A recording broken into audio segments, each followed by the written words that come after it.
시간이 되었습니다. 다 함께 마음을 모으시고 9월 25일 주일 2부 예배를 하나님 앞에 드리겠습니다.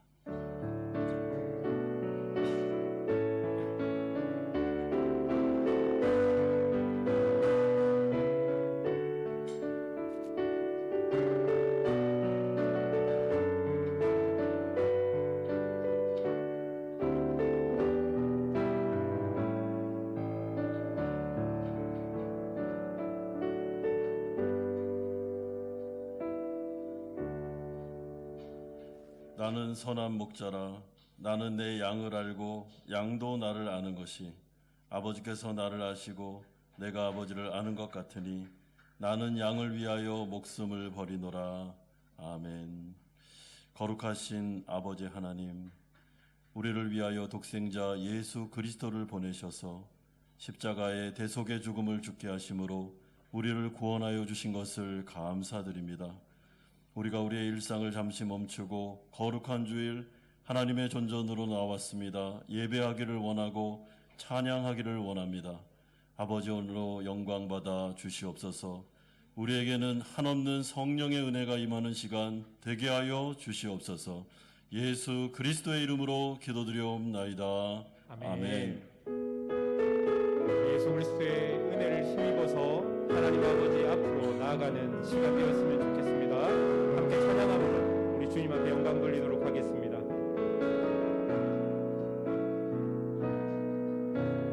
주의 보좌로 나아갈 때에 어떻게 나가야 할까?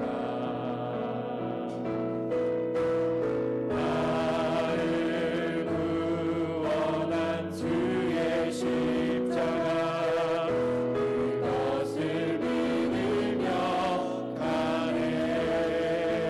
주의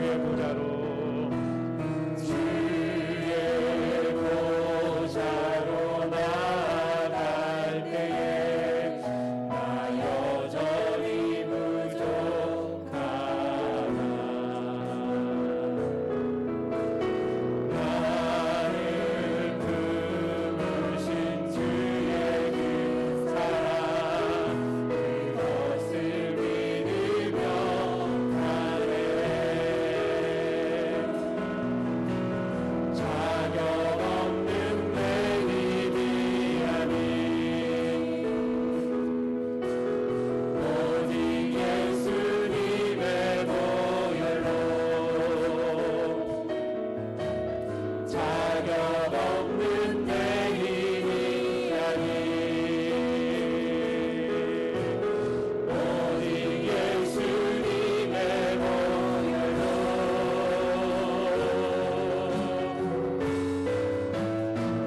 십자가의 보혈,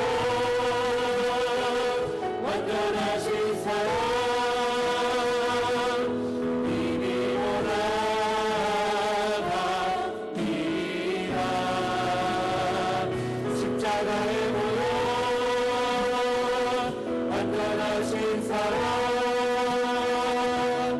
이미로 예배합니다.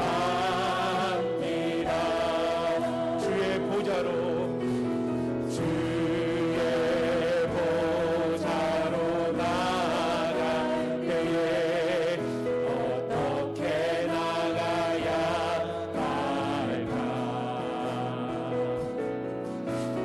나를 구원한 주의 십자가, 그것을 믿으며 가네.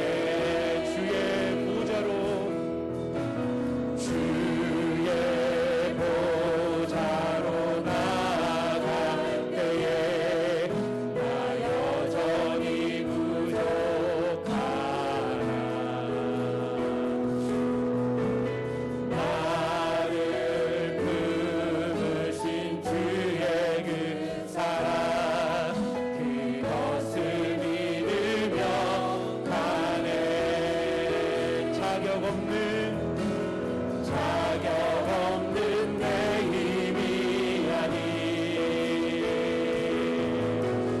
오직 예수님의 보혈로, 자격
예배로 나가면서 함께 기도하겠습니다.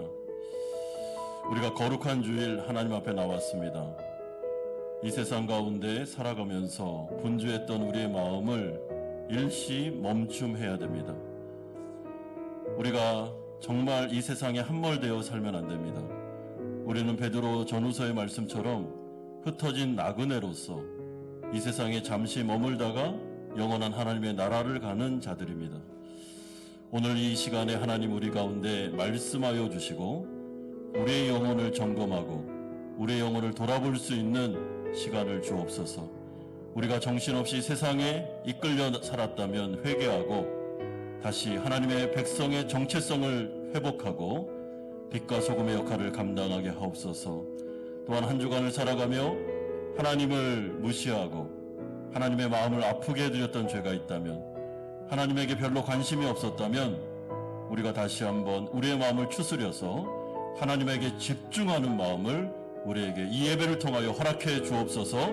같이 한번 기도하며 나아가겠습니다. 거룩하신 아버지 하나님, 예배 가운데 하나님께서 성령을 부어주시기를 간절히 원합니다. 아버지 하나님, 우리가 잠시 일상을 멈추고 하나님 앞으로 나아갑니다. 아버지 하나님, 예배 가운데 주님의 말씀을 듣기를 원합니다. 거룩한 나그네로서 아버지 하나님, 우리가 이 세상을 어떻게 살아야 되며 또한 우리가 결국 가야 되는 하나님의 나라, 그 나라를 바라보기를 소망합니다. 하나님 아버지, 우리가 한 주간을 살아가며 하나님을 너무나도 무심하고 아버지 하나님 정말 기억하지 못하고 이 세상에 함몰되어 살았다면 우리의 영을 깨워주시기를 간절히 원합니다. 우리가 어떻게 살아야 되는지 우리의 정체성을 알려주시기를 간절히 원하고, 아버지 하나님, 예배를 통하여 우리의 영이 다시 살아나게 하시며 우리의 영혼을 점검하게 하시며 변화되는 시간이 되게 하여 주시옵소서. 아버지 하나님, 그로 말미암아 예배를 통하여 우리의 신앙이 갱신되게 하여 주시옵시고 하나님의 마음을 아프게 해드렸던 죄가 용서받게 하여 주시며 정결함을 얻으며 아버지 하나님, 새롭게 변화되는 아버지 하나님, 그런 살아있는 예배를 드릴 수 있도록 하나님 역사하여 주시고 붙잡아 주시옵소서. 예수 그리스도의 이름으로 기도드리옵나이다. 아멘. 사도신경으로 신앙 고백 드리겠습니다. 나는 전능하신 아버지 하나님, 천지의 창조주를 믿습니다. 나는 그의 유일하신 아들 우리 주 예수 그리스도를 믿습니다.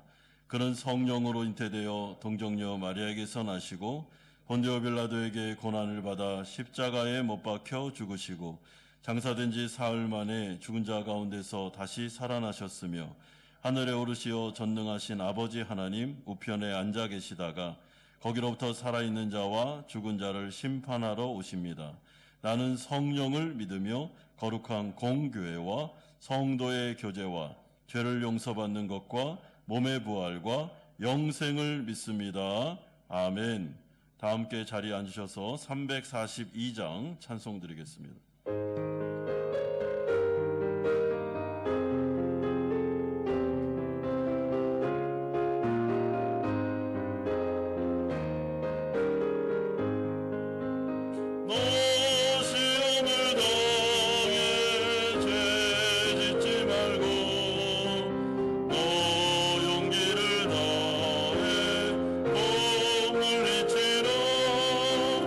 너 시험을 이겨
비록 무화과 나무가 무성하지 못하며 포도나무에 열매가 없으며 감람나무에 소출이 없으며 밭에 먹을 것이 없으며 우리의 양이 없으며 외양간에 소가 없을지라도 나는 여호와로 말미암아 즐거워하며 나의 구원의 하나님으로 말미암아 기뻐하리로다.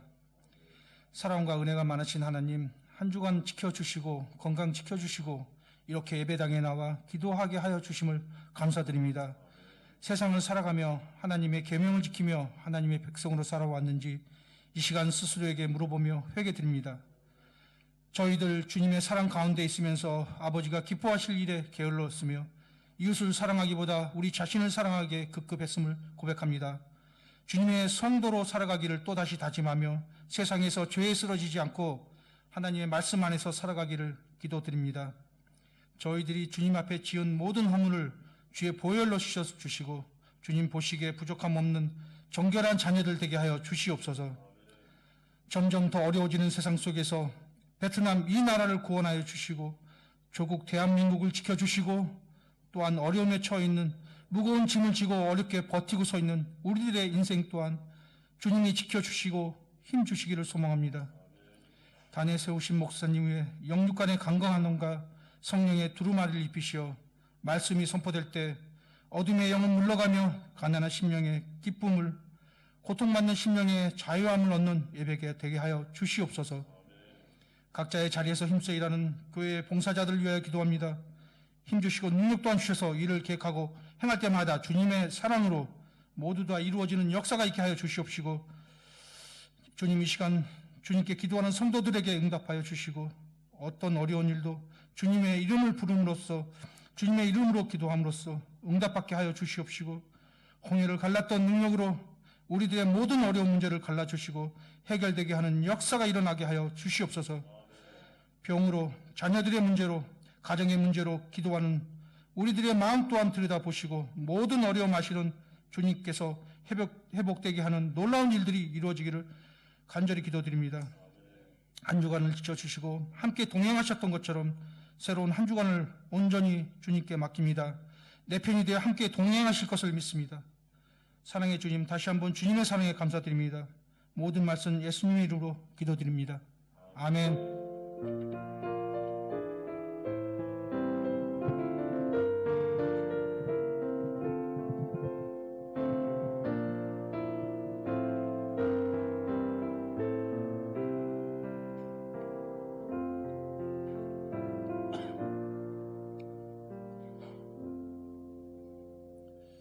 오늘 우리에게 주시는 하나님의 말씀은 신약성경 베드로후서 2장 1절에서 10절 상반절까지의 말씀입니다.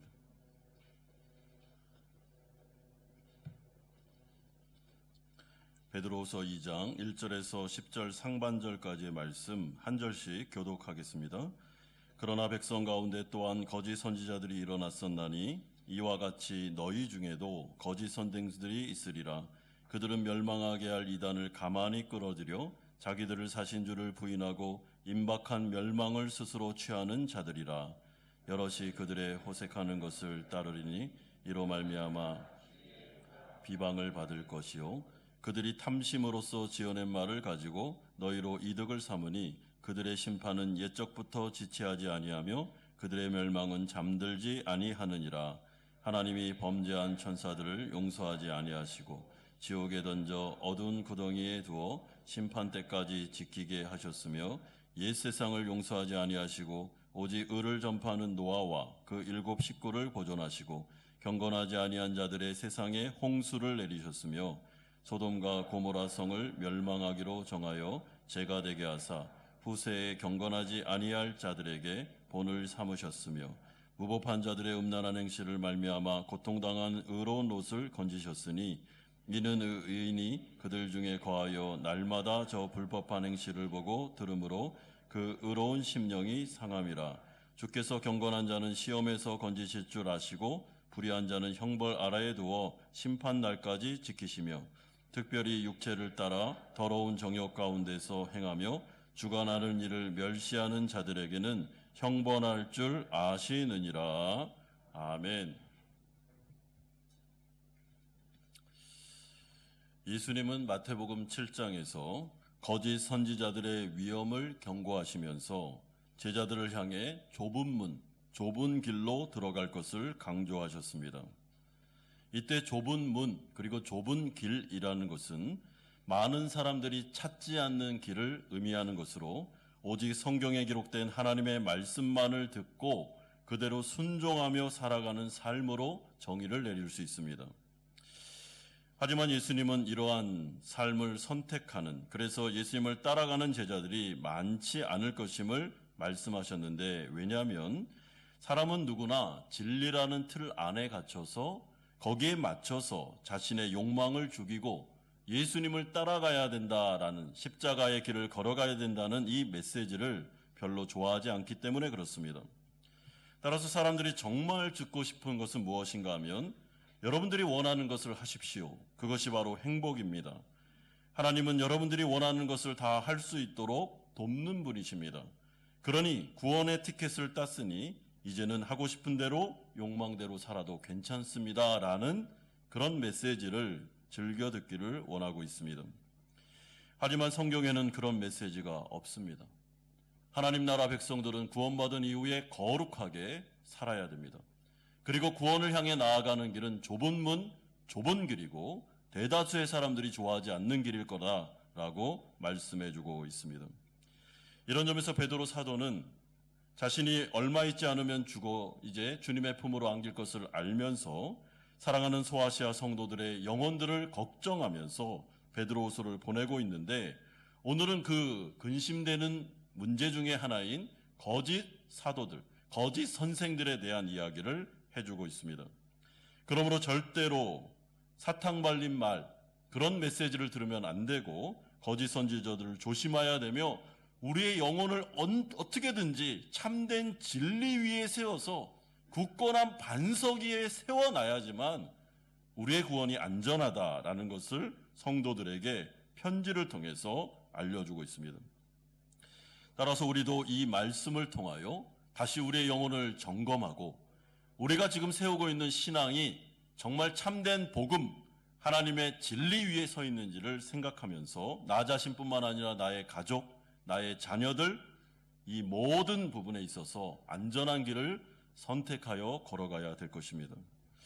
첫 번째로 우리가 살펴볼 내용은 거짓 선생들의 특징이 1절에서 3절에 나오고 있습니다. 1절에 보시면 그러나 백성 가운데 또한 거짓 선지자들이 일어났었나니 이와 같이 너희 중에도 거짓 선생들이 있으리라. 여러분, 여기서 중요한 말이 무엇입니까? 너희 중에도 라는 말입니다.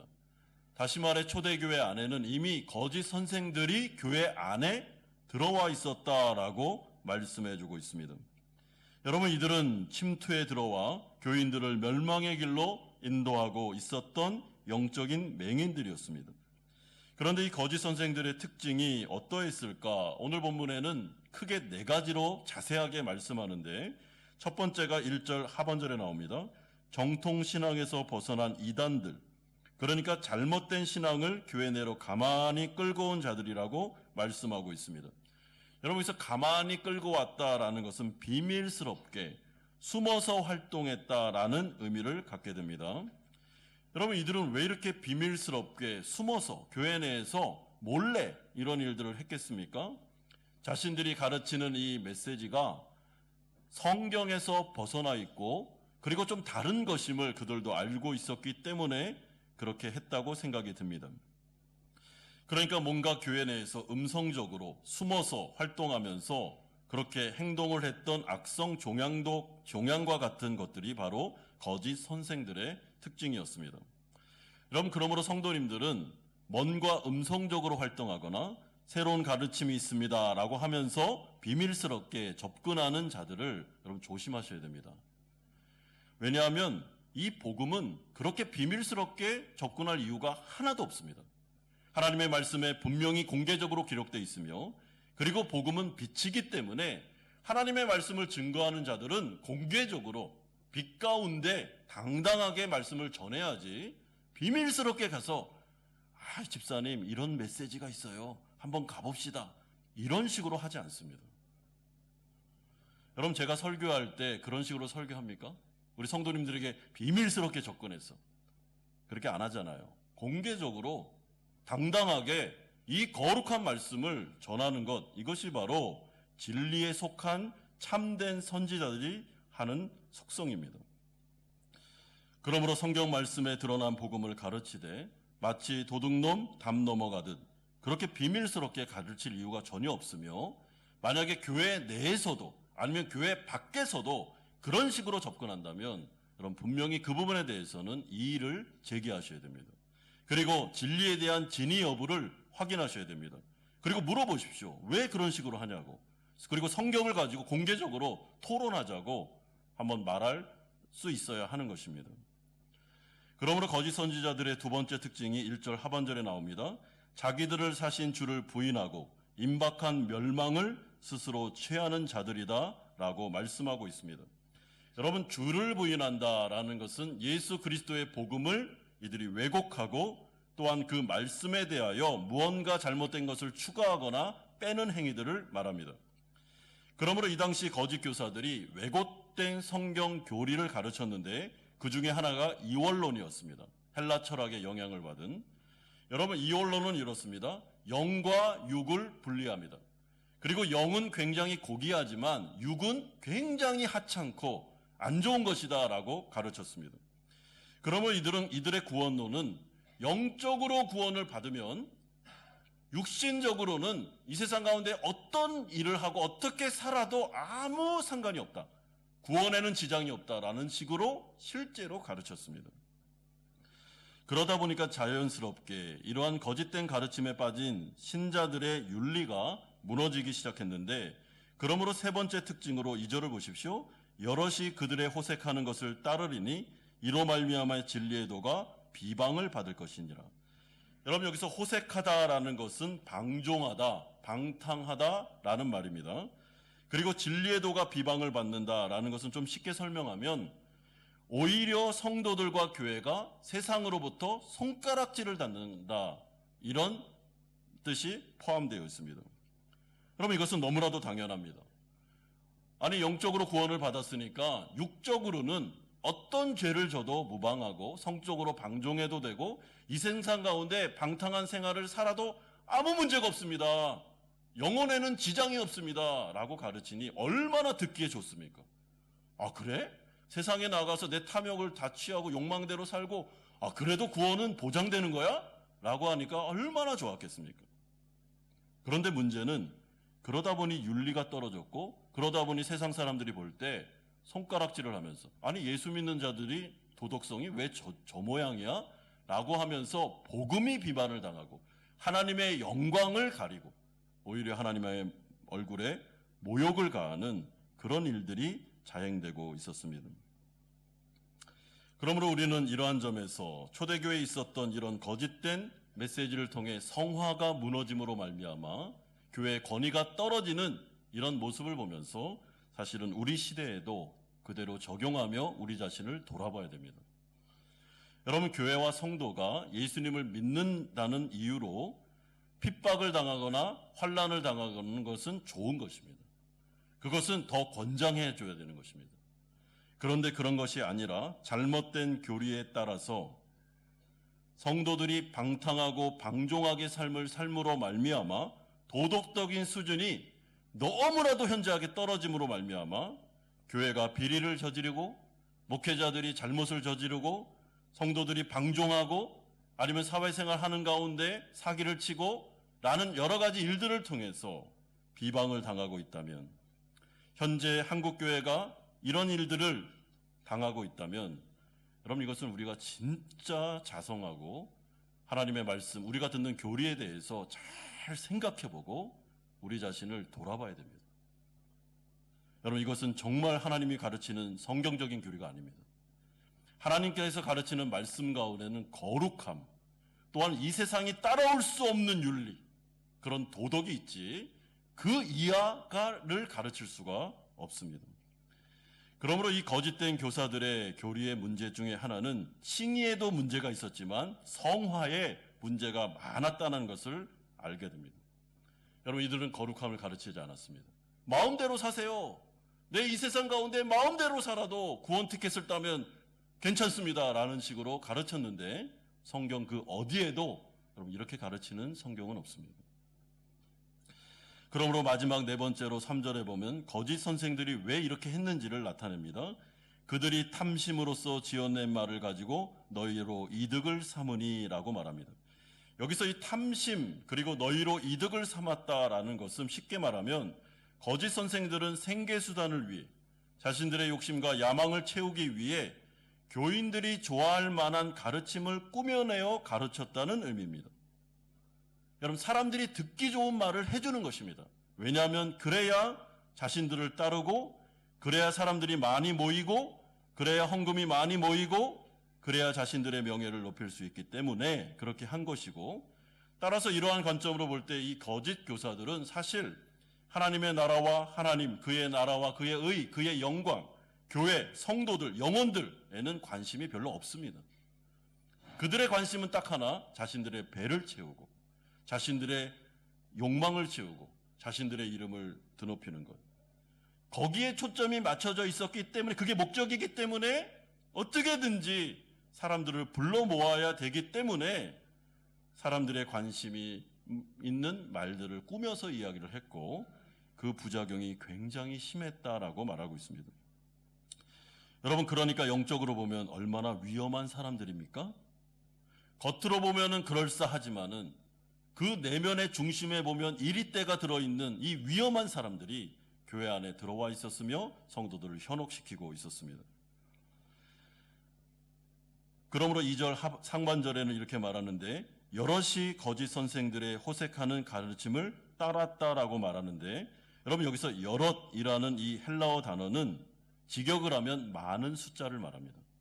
그러니까 몇몇의 교인들이 따랐다라는 게 아니고 대부분의 사람들이 이 가르침을 좋아했고 가르침을 따랐다라는 것입니다. 그러니까 베드로 사도의 입장에서는 얼마나 이게 심각한 문제였겠습니까? 하나님의 말씀을 등한히 여기고 성화를 무시하고 이 세상의 메시지가 막 교회 안에 퍼지고 있으니까, 그렇게 따르는 사람들이 대다수시니까 얼마나 경각심을 가지고 이 말씀을 전했겠습니까? 그러므로 베드로 사도는 분명하게 거짓 선생들과 이들의 가르침을 무분별하게 따르는 자들에 대해서 1절과 3절 하반절에 이들이 당할 심판에 대하여 경고합니다. 그들은 멸망하게 할 이단을 따랐으며 임박한 멸망을 스스로 취하는 자들이고, 그들의 심판은 옛적부터 지체하지 아니하며 그들의 멸망은 잠들지 아니할 것임을 경고하고 있습니다. 그러므로 조심하라는 것입니다. 따라서 두 번째로 우리가 살펴볼 내용은 거짓된 선지자들을 따라가지 않는 극소수의 의인들만 구원받는다라는 것이 4절에서 8절에 나옵니다. 여러분, 이제 사도는 구약의 중요한 두 사건을 가지고 거짓 메시지를 따라가지 않고 끝까지 참된 메시지를 붙잡고 걸어간 극소수의 소수들, 그들이 구원을 받게 될 거라고 말씀하는데, 5절에 보면 노아의 홍수 심판 사건이 나오고 6절에서 8절에 보면 소돔과 고모라 유황불 심판 사건이 나옵니다. 여러분, 그리고 이 두 심판 사건에 공통점이 있습니다. 그것은 하나님의 말씀을 거부한 채 방종하며 살았던 모든 자들은 다 심판으로, 그리고 그 가운데 있었던 노아와 7 식구들, 그리고 소돔과 고모라 때에는 롯과 그의 2딸 3명만 구원을 받았음을 이야기해 주고 있습니다. 따라서 예수님도 자신이 제자들과 무리들을 가르치실 때 누가복음 17장에서 이 두 사건을 언급하면서 이 거짓된 메시지를 조심하라라고 말씀하신 적이 있습니다. 여러분, 27절에 보면 노아가 방주에 들어가던 날까지 사람들이 먹고 마시고 장가들고 시집가더니 홍수가 나서 그들을 다 멸망시켰으며, 또 롯의 때와 같으리니 사람들이 먹고 마시고 사고 팔고 심고 집을 짓더니 롯이 소돔에게 나가던 날에 하늘로부터 불과 유황이 비오듯 하여 그들을 멸망시켰느니라. 따라서 베드로 사도가 지금 강조하고 싶은 말이 무엇인가 하면, 거짓 메시지에 속아 넘어가지 않고 참된 말씀을 붙잡고 신앙생활을 하는 자들이 생각보다 숫자가 너무나도 작더라라는 이야기를 해주고 있습니다. 좁은 문이더라, 이건 좁은 길이더라, 찾는 자가 별로 없더라라는 이야기를 해주고 싶은 것입니다. 노아의 홍수 때에는 불과 8명, 소돔과 고모라 때에는 불과 3명에 불과했습니다. 그렇다면 노아 시대와 롯의 시대 때 사람들이 속아 넘어간 거짓된 메시지가 무엇이었습니까? 여러분, 분명히 하나님은 이들에게 창조주 하나님을 인정하지 않고 이 세상 가운데 자기가 주인이 되어 방종해서 살면 홍수의 심판이, 소돔과 고모라 때는 유황불의 심판이 임하게 될 것임을 경고하셨습니다. 그런데 이들은 이 세상에 심판이 없다고 믿었습니다. 이 세상의 삶이 전부라고 생각했습니다. 그러다 보니까 이런 세계관을 가지고 살다 보니까 심판도 없고 이 세상이 전부니까 이 가운데서 가장 지혜롭게 사는 것은 어떻게든지 잘 먹고 잘 살고 어떻게든지 인생의 목표를 하면서 채우면서 자신들의 욕망을 다 추구하면서 즐기다가 죽는 삶, 이게 최고야 라고 그들은 믿고 있었습니다. 그래서 성적으로 문란하게 되었는데 소돔과 고모라 때에는 어느 정도까지였는가? 여러분, 동성애가 만연할 정도로 모든 성에 있는 사람들이 다 남자가 남자로, 여자가 여자로 성적인 관계를 맺을 정도로 그 타락, 도덕적인 타락은 굉장히 극심하게 나타나고 있었습니다. 그리고 그 근본적인 원인은 심판은 없어. 이 세상에서 그냥 잘 즐기다 사는 것이 인생에서 제일 좋은 거야 라는 세계관, 잘못된 메시지를 받고 있었던 것입니다. 그런데 하나님은 그 가운데 분명하게 말씀하셨습니다. 홍수로, 유황불로 말씀하셨습니다. 그들이 믿고 있었던 세계관, 그들이 믿고 있었던 그 교리가 잘못됐다는 것을 하나님은 멸망을 통해, 심판을 통해 알려주셨습니다. 마지막 심판의 때가 있다는 것을 이 두 사건은 분명하게 우리에게 오늘도 말씀하고 있습니다. 여러분, 홍수의 심판 사건과 이 소돔과 고모라 유황불의 사건은 그 당시에 일어난 심판이기도 하지만은 지금도 살아서 우리에게 계속 어떤 메시지를 주고 있습니까? 이 세상이 전부가 아니며 반드시 하나님의 마지막 심판이 있는데 그때는 하나님의 말씀에 따라 의인과 악인을 구분하는, 가라지와 이삭을 구분하는 때가 있다라는 메시지를 전하고 있습니다. 여러분, 이게 참된 메시지입니다. 그러므로 대비하라. 마지막 심판 때를 생각하면서 오늘을 살아야 된다라는 것이 참된 메시지지, 심판은 없어, 그냥 이 세상에서 잘 먹고 잘 사는 게 전부야 라고 가르치는 것은 거짓된 메시지임을 말씀합니다.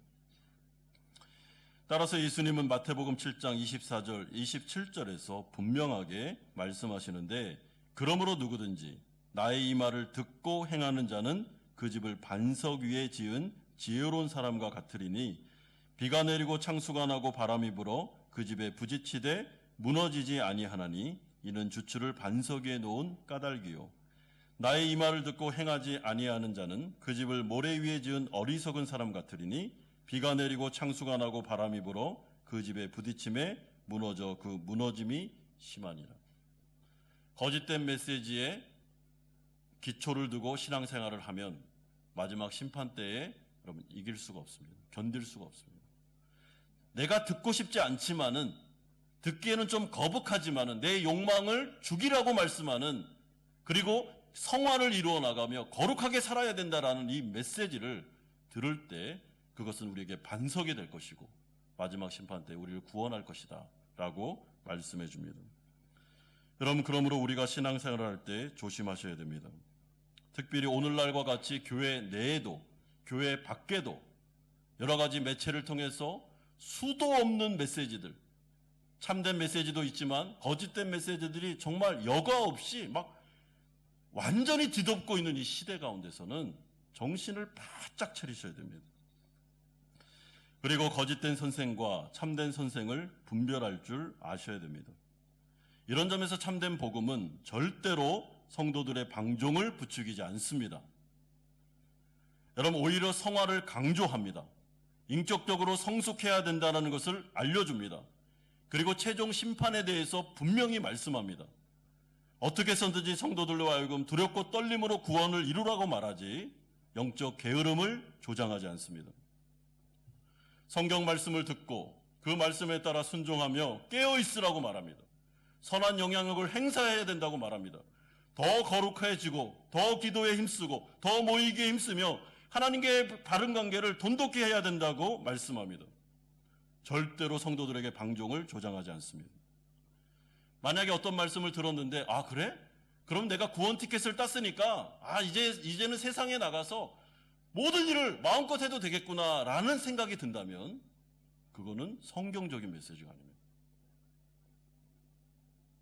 구분할 줄 아셔야 됩니다. 이런 점에서 세 번째로 이제 거짓 선생들과 그들을 따라간 자들의 최후에 대하여 9절과 10절 상반절에 말씀합니다. 9절에 보면 주께서 경건한 자는 시험에서 건지실 줄 아시고 불의한 자는 형벌 아래에 두어 심판날까지 지키시며 특별히 육체를 따라 더러운 정욕 가운데서 행하며 주관하는 일을 멸시하는 자들에게는 형벌할 줄 아시느니라.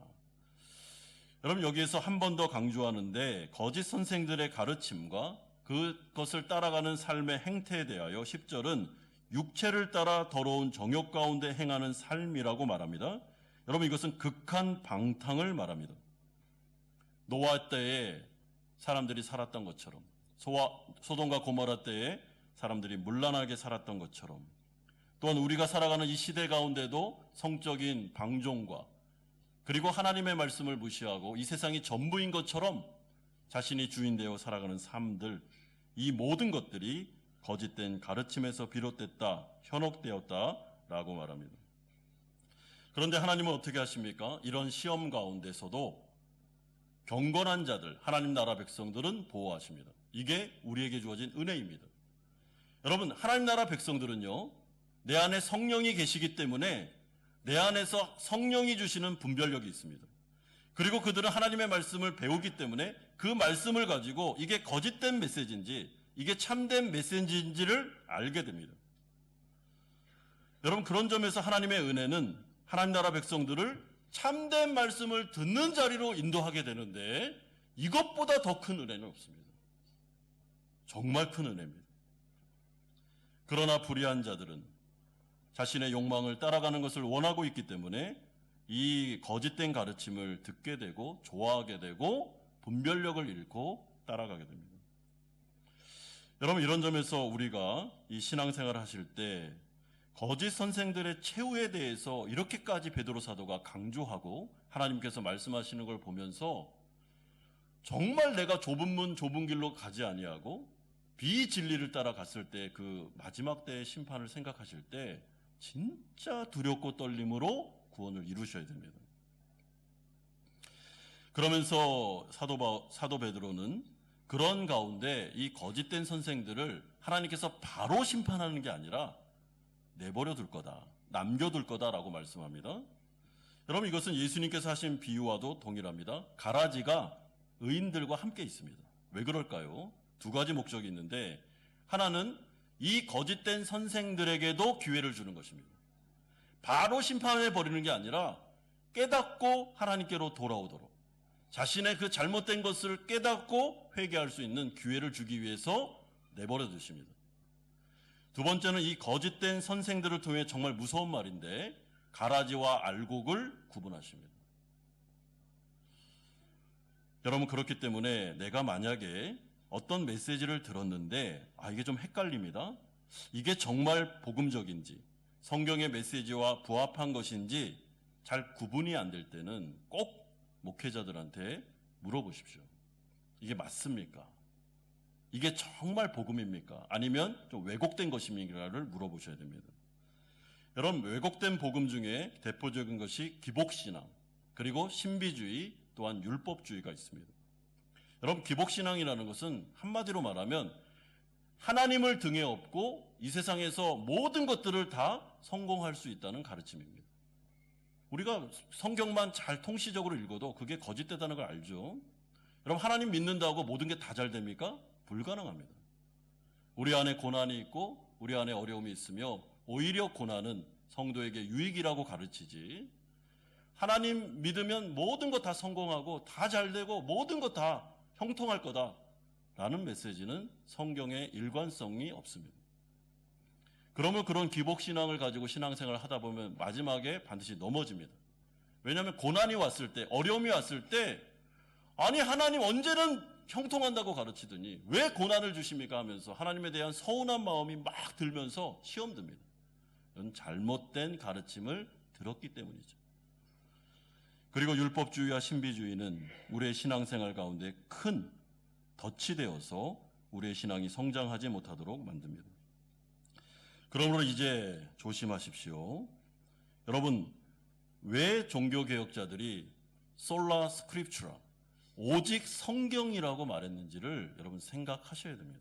오직 우리에게 주신 사도들이 주어진 이 하나님의 말씀, 공개적으로, 음성적이 아니라 공개적으로 문자로 기록된 이 말씀만이 우리에게 진리임을 왜 말했는지 생각해 보셔야 됩니다. 그러므로 복음에는 최종적인 심판이 분명히 있다고 말씀합니다. 여러분, 이 세상이 전부가 아닙니다. 이 세상은 잠깐입니다. 그러므로 성경은 우리가 어디에 투자를 하는 것이 지혜로운지를 말씀해 주고 있습니다. 영은 중요하지만 육은 중요하지 않기에 영적으로 구원을 받으면 아무리 육적으로 방종해도 구원은 보장된다는 그런 복음은 없습니다. 만약에 그렇게 가르치거나 그렇게 생각하는 분이 있다면 그거는 성경적이지 않습니다. 절대로 성경은 성도들의 방종을 조장하지 않습니다. 내 안에 성령이 계신 사람은 두렵고 떨림으로 구원을 이루게 됩니다. 죄와 피 흘리기까지 싸울 수밖에 없습니다. 싸울 수밖에 없다는 것입니다. 그러다가 우리가 연약하여 죄를 지을 수도 있지만 그건 역시 무분별하게 무절제하게 죄를 짓는 게 아닙니다. 연약해서 넘어지는 것이죠. 그러면 다시 회개하고 하나님께로 돌아올 수 있습니다. 그러므로 성령이 내 안에 계신 분들은 죄에 대해 민감합니다. 또한 이 세상을 따라가는 것에 대해서 하나님 앞에 마음속에 불편한 마음이 있습니다. 죄송한 마음이 있습니다. 하나님을 더 사랑하지 않고 돈에 집중하고 세상에 집중하는 것에 대하여 마음속에 불편함이 있다는 것입니다. 더 성화가 되어야 되는데, 더 하나님 사랑해야 되는데, 더 주님을 의지해야 되는데, 내가 더 윤리적으로 도덕적으로 예수님 따라가야 되는데 라는 거룩한 부담감이 있을 수밖에 없다는 것입니다. 그러므로 사도 바울은 로마서에서 뭐라고 그랬습니까? 어떻게 구원받은 사람이 또 죄에 거하겠느냐? 어떻게 또 죄의 종노릇 하겠느냐? 그게 어떻게 복음적으로 맞느냐라고 하면서 방탕을 조장하는 사람들을 질타한 바가 있습니다. 그러므로 우리는 성경에 근거하여 균형 잡힌 복음을 배워 나가셔야 됩니다. 오직 은혜로 우리는 칭의되어 구원받습니다. 예, 맞습니다. 그러나 오직 은혜로 구원받은 사람은 그때부터 성화, 거룩을 향해서 나아가셔야 됩니다. 영적인 게으름을 벗어버리고 최종적인 구원이 있다는 것을 생각하면서 하나님의 심판을 바라보면서 두렵고 떨리는 마음으로 하나님의 말씀을 배우고 말씀을 실천하는 거룩한 경건을 우리는 훈련해 나가야 됩니다. 예배를 통해 하나님의 말씀을 듣고 목장 예배를 통해 그 말씀을 나누고 삶에 적용하며 어성경이라는 프로그램을 통해 성경을 통시적으로 읽고 매일 성경을 생활화하면서 모이기에 힘쓰고 기도하기에 힘쓰면서 어떻게든지 우리가 예수님을 닮아간 쪽으로 가는 것, 그것이 내 안에 있는 성령께서 나를 자극하시는, 나를 주도하시는 역사지. 구원받았으니 이제 세상에서 아무렇게나 살아도 돼, 구원 티켓만 있으면 돼 라는 거짓된 메시지 그럼 들으시면 안 됩니다. 그럼 큰일 납니다. 이런 점에서 저는 한국교회가 세상으로부터 질타를 받는 이유 중에 하나는 성화가 강조되지 않았기 때문이라고 생각합니다.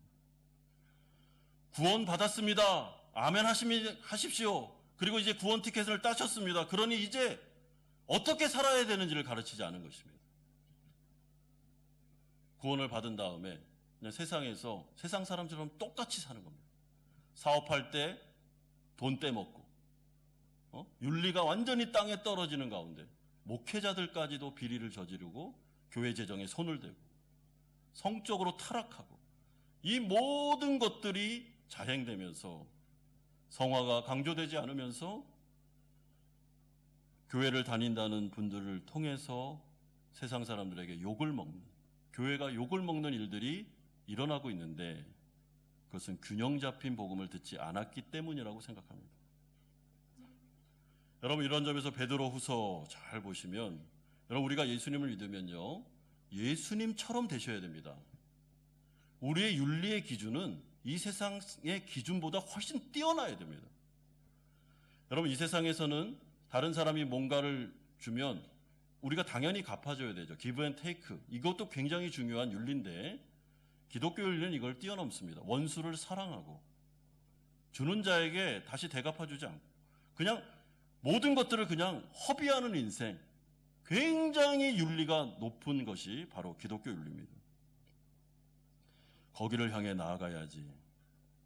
방종을 향해 도덕이 무너지는 그런 영성은 성경 안에 없다라는 것을 생각하시면서, 그럼 내가 요즘에 좀 내 삶이 흐트러져 있다면, 내가 요즘에 구원받았으니까 라는 그런 확신은 있는데, 그렇기 때문에 그것이 역시 나를 영적인 게으름과 그냥 생활이 다 무너져 있는데도 괜찮아 라고 생각한다면, 여러분, 그것은 좋은 게 아닙니다.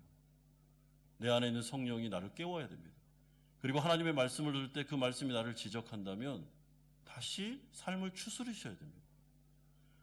죄와 피 흘기까지 싸우며 하나님께서 교회를 허락하셔서 함께 경건의 생활을 하도록 하신 주님의 성화를 생각하면서 마지막 심판 때를 생각하면서 정신을 차리셔야 됩니다. 내가 세상에 함몰되어 있다면 여러분 다시 그의 영광의 나라를 바라보셔야 됩니다. 이 세상이 전부인 것처럼 사시면 안 됩니다. 그럼 큰일 납니다. 오늘 이 말씀을 잘 생각하시면서 바른 교리 위에 딱 신앙을 정립하시고 나에게 구원을 주신 하나님께 감사하고, 그렇다면 내가 더 성화되어 예수님을 닮아가서 삶을 통해 이제는 하나님께 영광 돌려야 되겠구나, 삶을 통해 전도를 해야 되겠구나 라는 사명감을 가지고 거룩을 향해, 경건을 향해 나아가시고, 그로 말미암아 하나님께 영광 돌리시는 우리 성도님들 다 되시기를 축원드리고요. 또한 거짓 선생들과 거짓된 가르침이 우리 한마음교회는 나타나지 않도록 우리가 함께 기도함으로 교회를 잘 지키는 우리 성도님들 되시기를 주 예수 그리스도의 이름으로 축원드립니다. 우리 같이 한번 이 시간에 기도하는 시간을 갖겠습니다. 첫 번째로 기도할 때는 우리 한마음교회 3명의 교육자들을 위해서 좀 기도해 주십시오. 이런 거짓 선생들이 되지 않도록 자신의 욕망과 생계를 위하여 교인들을 이용하지 않도록 하나님의 복음을 순수하게 참된 목자가 되어 이 교회를 섬길 수 있도록 우리 목회자들 위해서 기도해 주시고, 교회 리더들도 정말 순수한 마음으로 교회를 사랑하고 하나님을 사랑으로 교회를 섬길 수 있도록 기도해 주십시오. 우리 교회 안에 거짓된 메시지가 선포되지 않도록, 거짓 교사들이 들어왔다 할지라도 우리가 분별하여 그들을 막아낼 수 있도록 여러분 좀 기도해 주시고, 절대로 음성적으로 새로운 복음이다라는 것들이 교회 안에 퍼지지 않도록 하나님께서 교회를 지켜주시도록 기도하고요. 두 번째는 혹여나 우리 성도님들이 나 구원받았어, 그러니까 이 세상에서 아무렇게도 살아도 돼 라고 생각하신다면 여러분 그건 복음이 아닙니다. 그리고 내가 지금 영적으로 흐트러져 있고 영적으로 게을러져 있고, 여러분 그렇다면 다시 우리가 우리의 영혼을 돌아보셔야 됩니다. 다시 열심을 내셔야 됩니다. 오늘 이 들은 말씀 생각하면서 우리 같이 한번 다짐하는 기도 하겠습니다. 기도하겠습니다. 거룩하신 아버지 하나님, 하나님께서 오늘 우리 가운데 하나님 말씀하여 주셨습니다. 아버지 하나님, 거짓된 메시지들 너무나도 많습니다. 우리가 분별하여 하나님의 말씀을 들어야 됨을 고백드립니다. 아버지 하나님, 기복신앙, 신비주의, 율법주의, 또한 방종을 조장하는 아버지 하나님 이런 주장들이 많음을 고백드립니다. 하나님, 우리를 지켜주시고 우리 교회는 정말 이 복음이 순수하게 선포되고 우리가 하나님 아버지 두렵고 떨림으로 구원을 이루어 나가고 우리가 정말 거룩을 향해 나아가고 아버지 그런 교회가 될 수 있도록 은혜 내려주시길 원합니다. 거짓된 가르침들이 일어나지 않도록 도와주시고 교회를 지켜주시고 보호해 주시기를 원합니다. 아버지 하나님, 이 말씀을 듣고 우리 자신을 돌아봅니다. 우리가 영적으로 게을러져 있습니까? 영적으로 흐트러져 있습니까? 이 세상에 함몰되어 있습니까? 마치 이 세상이 전부인 것처럼 살아가고 있지는 않습니까? 우리 영혼을 깨워주시옵소서. 아버지 하나님 다시 한번 우리가 우리 영혼을 추스리고 아버지 경건의 연습을 하며 경건으로 나올 수 있도록 인도해 주시기를 원합니다. 우리를 깨워 주옵소서. 아버지 하나님 우리가 다시 한번 모이게 힘쓰고 주님 바라볼 수 있도록 은혜를 주시옵소서. 이끌어 주시옵소서. 하나님 우리 교회를 지켜주시기를 원합니다. 아버지 성경에 나와 있는 바른 복음이 선포되기를 원합니다. 그로 말미암아 이 귀한 영혼들을 지키고 우리가 두렵고 떨림으로 구원을 이루어 나가기를 원합니다. 목회자들이 참된 목자가 되어 순수하게 영혼들을 보살피고 참된 진리 선포하기를 원합니다. 교회 안에 거짓된 복음이 들어오지 않도록 지켜주시옵소서. 하나님 우리 성도들 마치 이 세상이 전부인 것처럼 살아가고 있다면 영혼을 깨워주시기를 원합니다. 우리는 흩어진 나그네로 하나님의 나라를 향해 가고 있는 것임을 기억하면서 이 세상을 살아가되 이 세상에 함몰되지 않도록 지켜주옵소서. 아버지 거룩을 향해 나아가게 하시고 죄와 싸우게 하시고 흐트러진 우리의 경건이 다시 한번 자리를 잡고 열심을 내며 아버지 그렇게 신앙생활 할 수 있도록 은혜 내려 주시옵소서. 예수 그리스도의 이름으로 기도드리옵나이다. 아멘. 찬송가 213장 1절 4절 부르면서 준비하신 헌금을 하나님께 드리겠습니다.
거룩하신 주님, 한 주간도 우리를 지켜주심에 감사드립니다.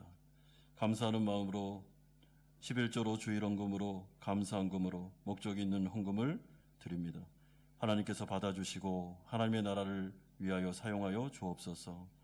아버지 하나님 우리 사랑하는 성도들의 영혼을 붙잡아 주시고 정말 이들의 가정과 사업장, 직장 하나님께서 다 어루만져 주셔서 불기둥과 구름기둥으로 앞서가시는 하나님을 체험하게 하시고 일용할 양식으로 우리를 먹이시는 주님을 경험할 수 있도록 은혜 내려 주시옵소서. 아무리 어렵고 힘든 상황 속에서도 하나님은 하나님의 백성을 책임져 주실 것을 믿습니다. 우리 안에 이런 간증들이 일어나게 하여 주옵소서. 우리 사랑하는 자녀들 기억하시고 아버지 하나님 이들을 눈동자같이 지키시옵소서. 어디 있든지 간에 창조주를 기억하며 거짓된 메시지에 빠지지 않게 하시고 아버지 말씀의 반석 위에 세워진 자녀들 되게 하여 주옵소서. 특별히 고3 친구들의 진로를 인도하시며 하나님께서 그들을 책임져 주시고 이 어려운 시기 가운데 하나님을 인격적으로 만날 수 있도록 은총 내려 주시옵소서. 몸과 마음이 아픈 성도들 안수하여 주시고 치료하여 주시며 완치의 역사가 나타날 줄 믿습니다. 주님 보살펴 주시옵소서. 예수 그리스도의 이름으로 기도드리옵나이다. 아멘. 교회 소식을 전해드리겠습니다. 우리 교회에 처음 나오신 성도님들 계시면 주님의 이름으로 축복하고 환영합니다. 공동의회 공고를 드리겠습니다. 담임 목사 재신임 및 제5기 운영위원회 선출을 위한 공동의회가 10월 9일 주일 3부 통합 예배로 있겠습니다. 그래서 10월 9일 날은 1부, 2부 예배가 없다는 것을 꼭 기억하시고 우리 3부 예배에 다 모여주시면 감사하겠습니다. 제5기 운영위원회 우리 후보자들이 8분 선출되셨습니다. 제가 존칭은 생략하고요. 말씀드리겠습니다. 한신영 집사, 박상준 집사, 신광현 집사, 신인승 권사, 도신혜 권사, 김중환 집사, 고성일 집사, 박신혜 집사님 이렇게 8분이시고요. 2배수로 우리가 후보자를 선임하기 때문에 8분 중에 투표하여 4분이 제5기 운영위원회로 봉사하실 수 있게 되겠습니다. 10월 2일입니다. 다음 주에 1, 2, 3부 예배 전후와 10월 9일 공동의회 그 당일날 예배 전에 선거인 명부를 확인하도록 하겠습니다. 선거하실 수 있는 분들에 대한 명부니까 잘 확인해 주시고요. 우리 선거 투표권자 정관제 18조는 참조로 읽어보시면 되겠습니다. 예배부에서 광고드립니다. 돌아오는 9월 30일 금요 기도회 때는 우리 오후 8시에 모이는데요. 김창국 선생님 오셔서 말씀과 보고해 주시는 시간을 갖도록 하겠습니다. 저희 교회가 섬기시는 우리 선생님들이신데 좀 이제는 우리가 한 달에 한 번 정도 우리 이분들 좀 초빙하고 싶고 함께 기도해 드리고 싶은 마음이 있어서 우리 예배 때 좀 모이도록 하고요. 우리 선교부에서 주관하여 진행하도록 하겠습니다. 여러분 이런 특별한 좀 시간이 있을 때는 성도님들이 좀 기억하시고 꼭 참여를 같이 해주시면 좋겠고 어떤 사역을 하시고 또 어떤 기도가 필요한지 좀 함께 듣고 우리가 함께 집중적으로 기도하는 시간을 갖도록 하겠습니다. 전조부에서 마지막으로 광고드립니다. 태신자 전도주일 11월 27일 3부 예배에 있습니다. 우리 태신자 카드를 좀 작성해 주시는데요. 특별히 송구 영신 예배 때 작정하셨던 우리 가족들 또 전도 대상자들을 태신자 카드에 적어주시고 그리고 혹시 이제 우리 좀 믿지 않는 남편들, 가족들 또 자녀들 그리고 이웃들이 있으면 우리 같이 기도할 겁니다. 이번에 그래서 행사로 하기를 원치 않습니다. 관계 중심으로 인도하기를 원하고 우리 교회가 이제는 영혼 구원에 정말 이렇게 힘을 쏟아야 되는데 이런 점에서 좀 기도하는 마음으로 정말 한 번이라도 내 남편이 예배 나오면 좋겠다라는 심정을 가지시고 우리 태신자 가수를 쓰시고 교육자들과 목자들과 우리 김각진 집사님에게 제출해 주시면 함께 기도하도록 그렇게 하겠습니다. 교육부에서 광고드립니다. 초등부 하나님의 은혜 가운데 지난주 금토 성령 캠프를 무사히 잘 마쳤습니다. 정말 1시간 이상씩 아이들이 막 기도하고 눈물로 기도하고 예배드렸다라는 이야기를 들었는데요. 너무 감사드리고 우리 목사님과 수고하신 교사분들 참 수고 많이 하셨습니다. 우리 기도와 물질로 또 후원해 주신 성도님들께도 감사의 말씀을 전합니다. 유아유치부가 지금 성경학교 중에 있습니다. 우리 구약 신나는 성경 탐험으로 다음 주 토요일까지 있는데 좀 계속 기도해 주시고 우리 성도님들 또 기도와 물질로 우리 후원해 주시면 감사하겠습니다. 우리 옆에 있는 분하고 한번 좀 인사하고 우리 축도로 예배를 마치면 좋겠는데요. 한 주간 살아가시면서 참 승리하시기를 바랍니다. 자, 시작. 네, 승리하시기를 바랍니다. 우리 다 같이 일어나셔서 주기도문 찬양하고 축도로 예배를 마치겠습니다.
우리 주 예수 그리스도의 은혜와 하나님 아버지의 사랑하심과 성령 하나님의 교통 충만하심이 참된 복음 안에서 경건을 이루어 하나님께 영광 돌리기를 소망하는 사랑하는 성도님들의 머리 위에와 이들의 가정과 직장과 사업처 위에 사랑하는 자녀들과 선교사님들 머리 위에 이제부터 영원토록 함께 있을지어다.